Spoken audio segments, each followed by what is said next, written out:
ये पैगाम है भारत के हर कंटेंट क्रिएटर के नाम। जय भीम जय भीम।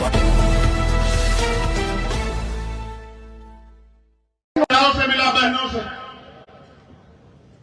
जब मैंने उनसे पूछा कि क्या मिलता है आपको वेतन के रूप में, तो उन्होंने कहा कि 150, 200, 250 रुपए मिलते हैं। आप ये बेहतर जानते हैं, आपके यहाँ 2 मेहमान आ जाए तो चाय पानी का खर्चा 200 रुपए से ज्यादा बैठता है। वो पूरे दिन खेत में पसीना बहाती, किस लिए? कि अपने बच्चों को भरपेट खाना दे सके। मैं आम लोगों से मिला, क्या मजदूरी मिलती है? पहले तो पता लगा कि दूसरे स्टेटों में लोग काम करने जाते हैं। फिर मैंने पूछा कि क्या मिलता है? कि 300-400 रुपए।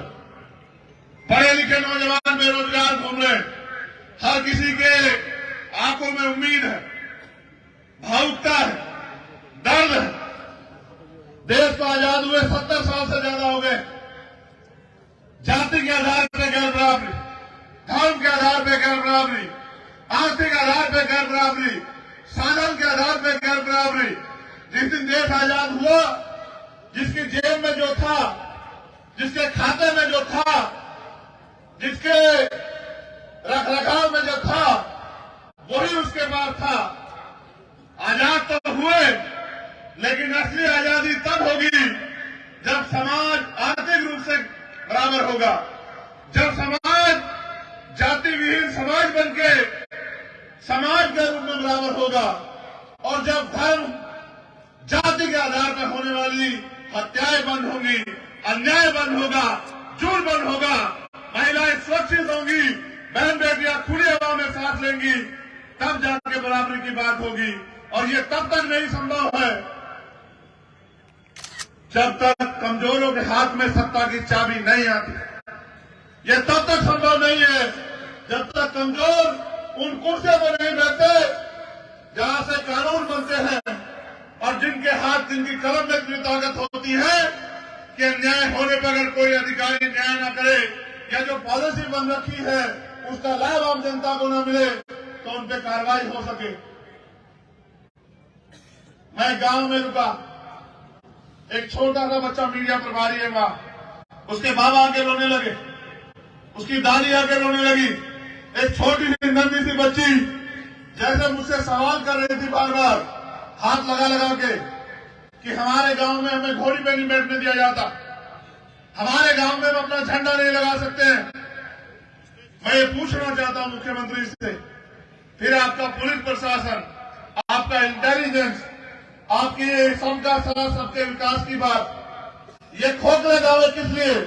और आप किसका संरक्षण कर रहे हैं? अगर आप मध्य प्रदेश के कमजोरों का, आदिवासियों का, मुसलमानों का, मजलूमों का, दलितों का, किसानों का, मजदूरों का संरक्षण नहीं कर रहे, तो आप किसके मुख्यमंत्री हैं?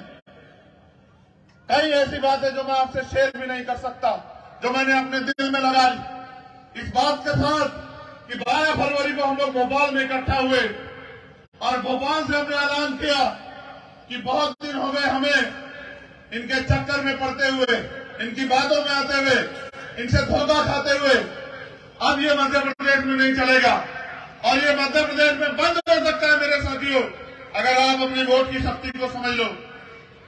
कैसे रहेगा संविधान सुरक्षित जब संविधान विरोधी ताकतें सरकार में बैठी रहेंगी? आप बताओ। जब संविधान को खत्म करने वाली ताकतें, सरकारी नौकरी खत्म करने वाली ताकतें, नौजवानों के सपनों को कुचलने वाली ताकतें मध्य प्रदेश की सत्ता में बैठी रहेंगी, तो आप बताओ कैसे संविधान सुरक्षित रहेगा? संविधान को अगर सुरक्षित रखना है तो आपको इनको सत्ता से बेदखल करना पड़ेगा, और साथ साथ अपनी खुद की ताकत भी बनानी पड़ेगी। क्योंकि अगर आपकी खुद की ताकत नहीं होगी तो फिर आपको किसी आगे हाथ फैलाना पड़ेगा। ये लोकतंत्र है, आप अपनी वोट से किसी को भी कुर्सी में बिठा दो, और अपनी वोट के जरिए किसी को भी कुर्सी से खींच के नीचे गिरा दो। आप अपनी ताकत को भूल बैठे हो। मेरे सामने कागज रखा गया कि रतलाम जिले में 1.5 लाख आदिवासियों को विस्थापन करके मारा जा रहा है। मारे जाओगे हम लोग, जब तक ये लोग सत्ता में रहेंगे, जब तक आप अपनी वोट को संगठित होके अपने लोगों को नहीं दोगे तो आप मारे जाओगे। और मरना सिर्फ ये नहीं होता कि आपकी हत्या हो जाए। जब आप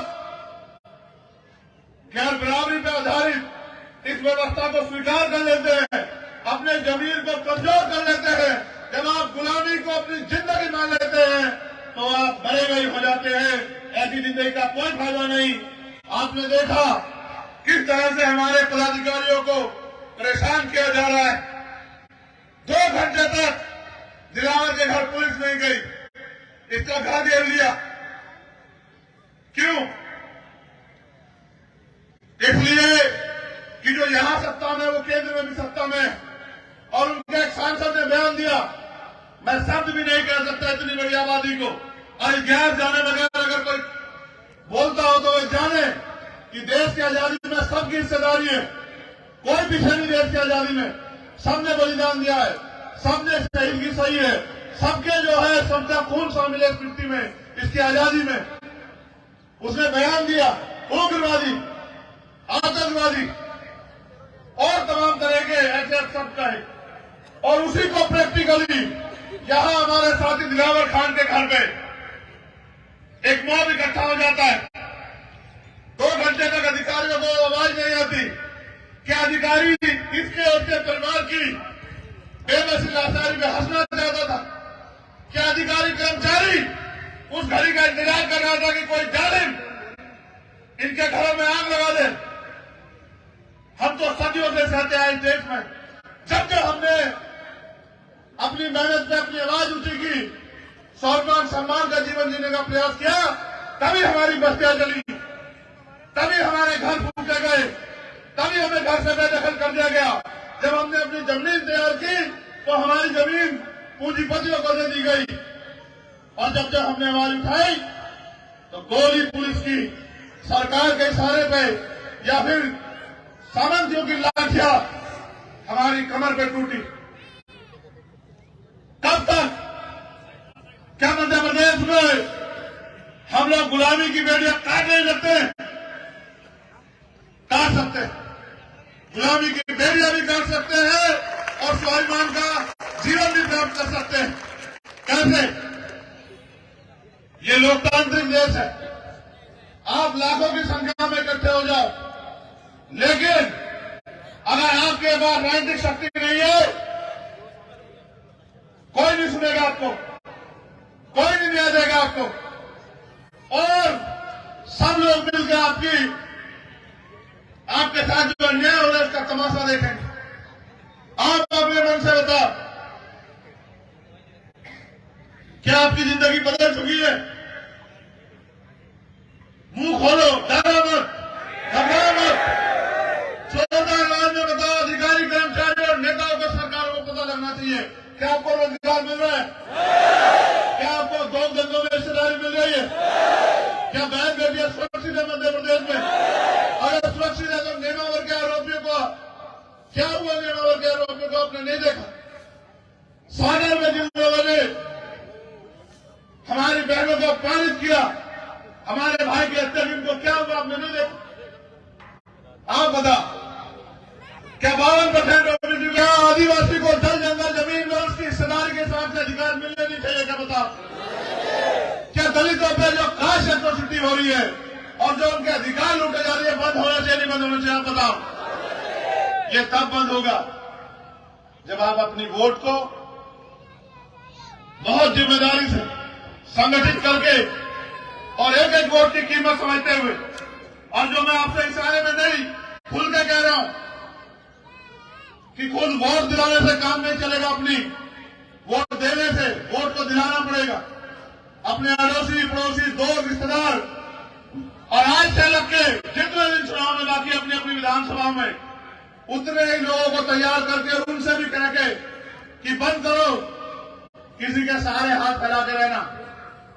हम इस देश में गुलाम पैदा हो सकते हैं लेकिन गुलाम मरेंगे नहीं। इसलिए अपने लोगों को समझा के आजाद समाज पार्टी के समर्थन में वोट दो और फिर देखो आपको किसी का हाथ नहीं फैलाना पड़ेगा। आप ये भी जानते हैं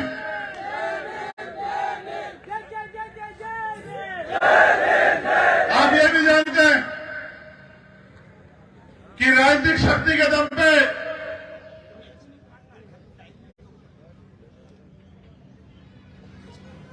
किस तरह से अपराधियों का संरक्षण कर रही है सरकार। और मुख्यमंत्री जी कह रहे हैं कि मैं लाडली बहन योजना लाया, मेरी माँ बहनें बैठी हैं। आप बताओ 12.5 रुपए में घर चलता है? मुख्यमंत्री जी पे तो सब कुछ सरकार का है, उनको क्या पता 20 साल के अंदर क्या क्या बदल गया। 1250 रुपए का तो अभी तक आप सिलेंडर ले रहे थे मुख्यमंत्री जी। 1250 रुपए में नहीं बदलती है जिंदगी। 1250 रुपए में 1250 रुपए क्या तो बच्चों की फीस है। अगर आप 1 महीने की फीस लगाओ अच्छे स्कूल की तो 2,000-3,000 रुपए मिलेगी। आप अपने आसपास चेक कर लेना। लेकिन सरकार को तो पता है कि गरीबों के बच्चे सरकारी स्कूल में पढ़ते हैं, इसलिए सरकार को फर्क नहीं पड़ता। मैं आपसे कहना चाहता हूं, अगर अच्छी शिक्षा चाहिए, अच्छे स्कूल चाहिए, अच्छे अस्पताल चाहिए, तो किसी के भरोसे मत रहो। अपने बीच के लोगों को ताकतवर करके भेजो और फिर आप देखो कि आपके बीच के लोग किस तरह से आपकी लड़ाई लड़के आपकी जिंदगी बदलते हैं। मैं अधिकारियों से भी कहना चाहता हूं, जब तक हम भीम आर्मी का काम कर रहे थे तब तक हम पे संवैधानिक शक्ति हमसे दूर थी। लेकिन आप याद रखना कि आजाद समाज पार्टी ज्यादा दिन राजनीतिक शक्ति से दूर नहीं रहेगी। और हो सके तो इसी बार जो है मध्य प्रदेश में हम लोग करके दिखाएंगे। हम ये जानते हैं कि दोनों पार्टियों में अंतर जो है वोट का वो बहुत कम है और अभी नेक टू नेक फाइट होगी। और हमारे जीते हुए एमएलए ये तय करेंगे सरकार किसकी बनेगी। हम राजनीति को समझते भी हैं और जानते भी हैं कि झारखंड में एक सिंगल विधायक 5 साल मुख्यमंत्री रहा। हमने बहुत लोगों को बनाया, अब गरीबों की बारी है। जिस दिन हमारे लोग कुर्सियों पर बैठेंगे, एक एक कमजोरों पे हुए एक अन्याय का हिसाब होगा। सारी फाइल खुलेंगी, इस बात को आप याद रखना। कोई मंत्री आपको नहीं बचाएगा अगर आप कानून से परे जाके काम करोगे। मैं तो एक चाहता हूं, आप अपनी ड्यूटी को समझो। आपकी ड्यूटी उनको प्रोटेक्ट करने की है जिनको सताया जा रहा है।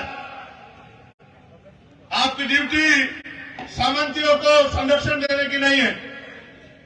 यहां हमारे साथियों को जिला बदल किया जा रहा है। गोपाल वाघेला जिला प्रभारी सेंट्रल जेल भेज दिए गए। रतलाम में पचेर में आम मुस्लिम गरीब परिवार के युवक की हत्या कर दी गई सरेआम। हम जेल से भी नहीं डरेंगे, जेल भी जाएंगे और मुकदमे भी झेलेंगे और जालिम सरकार के लाठियां भी झेलेंगे, जोर को भी देखेंगे। लेकिन याद रखना, हम परिवर्तन की लड़ाई लड़ रहे हैं, बदले की नहीं। हम ताकत बना के उनमें जो वंचित है उनको भी न्याय दिलाने का काम करेंगे। और हम न्याय को मानने वाले लोग हैं, जिसका जो हक बैठता है उसको देने का काम करेंगे। मैं ये कहना चाहता हूं, राजनीतिक संरक्षण है ये कि उससे कमजोर के हाथ मजबूत किए जाए। मैं अपने साथियों से पूछना चाहता हूं, जावरा में हम पे 2 ऑप्शन हैं। एक दिलावर खान और दूसरे इनकी पत्नी, जो इनसे भी ज्यादा क्रांतिकारी है, मजबूत है, हमारी बहन है। आप तय कर लो दोनों में से किसे लगाना चाहते हैं, चाहे दिलावर को और चाहे इनकी पत्नी को। मैं खुद आके सामंतवाद की इस नगर, इस धरती पे सामंतवाद की जड़ों को काटने के लिए एक एक गली जाके इनके चुनाव में प्रचार करूंगा और इनको यहां से विधानसभा भेजने के लिए पूरा दंड लगाऊंगा। और मैं मानता हूं आपके बीच का व्यक्ति विधायक बनेगा, आपको किसी की मदद की जरूरत नहीं पड़ेगी। वो इतना ताकतवर हो जाएगा कि हर अन्याय के खिलाफ मजबूती से आपके लिए लड़ेगा, 24 घंटे तैयार रहेगा। और इन सबके पीछे चंद्रशेखर आजाद खड़ा है, ये बात आप याद रखना। मध्य प्रदेश की सरकार भी हमारा दम जानती है, जो हमने 12 फरवरी को भोपाल में दिखाया, और केंद्रीय सरकार भी हमारा बल जानती है। हमारे पास लोग हैं, हमारे पास युवा शक्ति है, हमारे पास बहनों माओ का आशीर्वाद है, हमारे पास बुजुर्गों का प्यार आशीर्वाद है।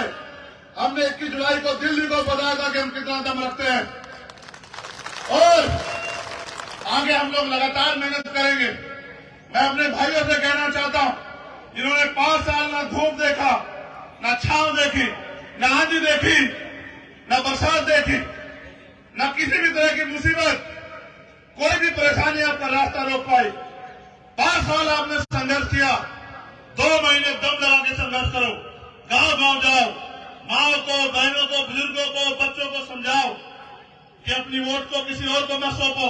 वोट 2 धारी तलवार है, अगर किसी और को दी और वो आपका हितैषी नहीं, तो अधिकार मिलने के बजाय आपके अधिकार नष्ट हो जाएंगे और आपको अपमान, जो आपके लिए खड़े हैं, तो आपके अधिकार भी सुरक्षित रहेंगे और नए कानून भी बनेंगे।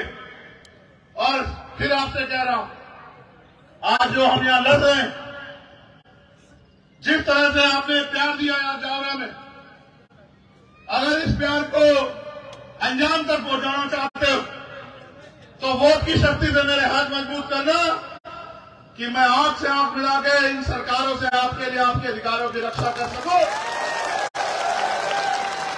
मैं जानना चाहता हूं कि आप इस बार हमारी मदद कराएंगे। दोनों हाथ उठाकर बताइए, अगर आप मदद कराएंगे तो कोई ताकत नहीं रोक सकती कि यहां हम लोग इतनी ताकत में न पाए कि विधानसभा से आपकी हर एक समस्या के लिए सवाल न खड़ा हो। और ये सदन है इसलिए, ये वहां बैठ के पैसा कमाने के लिए नहीं है, ये सदन इसलिए कि वहां से आपके हितों के लिए सवाल खड़े हो और आपके हितों की रक्षा हो और आपके लिए कानून बने। मैं उन भाइयों का भी धन्यवाद दूंगा। एक नारा मैंने सुना था नेताजी सुभाष चंद्र बोस का कि तुम मुझे खून दो, मैं तुम्हें आजादी दूंगा। मैं आपसे कहना चाहता हूं,